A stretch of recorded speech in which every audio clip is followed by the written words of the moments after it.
Hello friends, मेरे YouTube channel में आपका हार्दिक स्वागत है।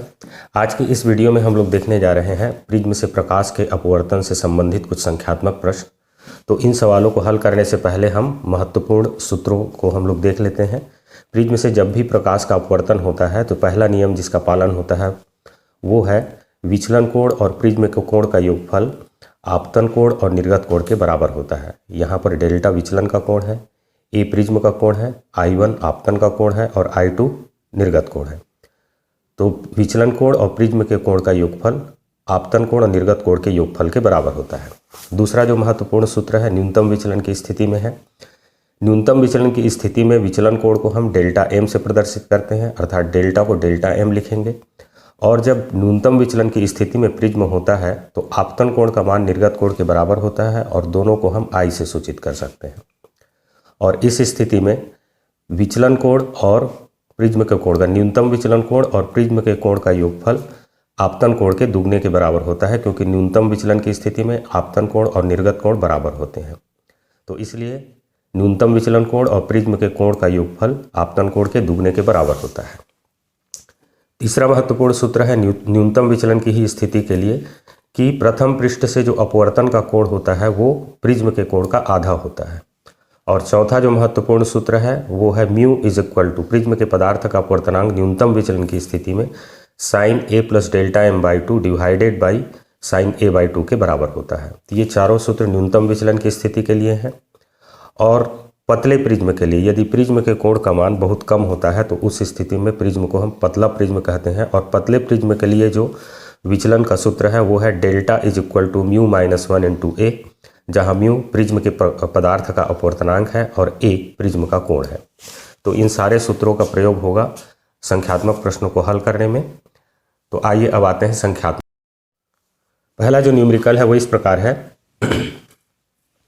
किसी प्रिज्म के लिए न्यूनतम विचलन कोण का मान 40 डिग्री है तथा प्रिज्म का कोण 60 डिग्री है, तो आपतन कोण ज्ञात करना है। तो यहाँ पर न्यूनतम विचलन कोण डेल्टा एम का वैल्यू दे दिया है इज इक्वल टू है 40 डिग्री, और हमको प्रिज्म का कोण भी दे दिया गया है ए इज इक्वल टू 60 डिग्री। हमको ज्ञात करना है आपतन का कोण। तो हम जानते हैं कि न्यूनतम विचलन की स्थिति में अभी अभी हम लोग देखे थे कि न्यूनतम विचलन कोण और प्रिज्म का कोण का योगफल आपतन कोण के दुगने के बराबर होता है। तो अब यहाँ पर हम मान रख देंगे delta M is equal to है 40 डिग्री और ए इज इक्वल टू है 60 degree is equal to 2i। तो यहाँ पर I इज इक्वल टू हो जाएगा 60 प्लस 40 100 डिवाइडेड बाई 2, और ये आ जाएगा I is equal to 50 degree. तो B इस प्रश्न का सही उत्तर होगा। अगला प्रश्न है, एक समबाहु त्रिभुज प्रिज्म के लिए न्यूनतम विचलन कोण 30 डिग्री है और प्रिज्म के पदार्थ का अपवर्तनांक ज्ञात करना है। तो यहाँ पर न्यूनतम विचलन कोण का मान दे दिया गया है delta M is equal to 30 degree. अब चूंकि समबाहु त्रिभुज प्रिज्म है तो समबाहु त्रिभुज प्रिज्म में प्रिज्म का कोण हमेशा 60 डिग्री होता है, तो ए इज इक्वल टू हो जाएगा 60 डिग्री। अब यहाँ पर न्यूनतम विचलन की स्थिति में प्रिज्म के पदार्थ के अपवर्तनांक का सूत्र होता है mu is equal to sine A plus delta M divided by 2, और डिवाइडेड बाई होता है साइन ए बाई 2। तो यहाँ ए और डेल्टा एम के मानों को रख देंगे तो ये हमको मिल जाएगा साइन 30 प्लस 60 डिवाइडेड बाई 2, और नीचे में आ जाएगा साइन 60 डिवाइडेड बाई 2। तो ये आएगा 60 प्लस 30 90 डिवाइडेड बाई 2 45 हो जाएगा, साइन 45 डिग्री, और डिवाइडेड बाई ये साइन 30 डिग्री हो जाएगा।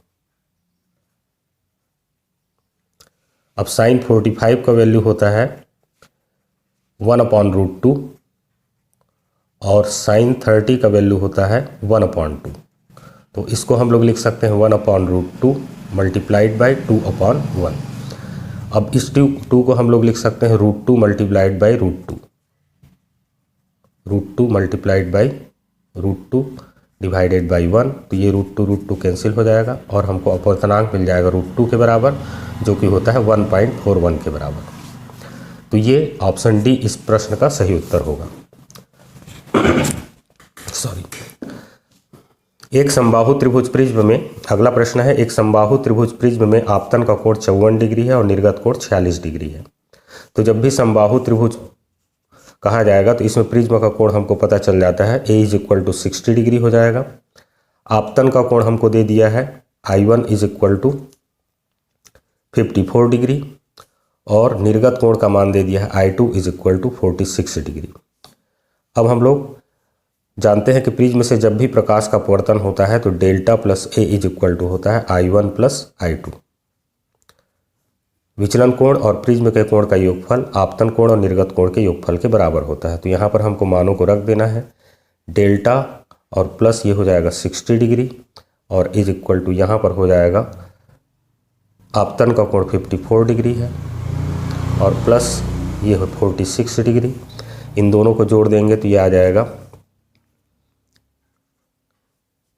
डेल्टा प्लस 60 डिग्री = ये हो जाएगा 100 या डेल्टा = हो जाएगा 100 - 60 = आ जाएगा डेल्टा = 40 डिग्री। तो देख सकते हैं C इस प्रश्न का सही उत्तर होगा। वीडियो को अंत तक देखने के लिए आपका बहुत बहुत धन्यवाद।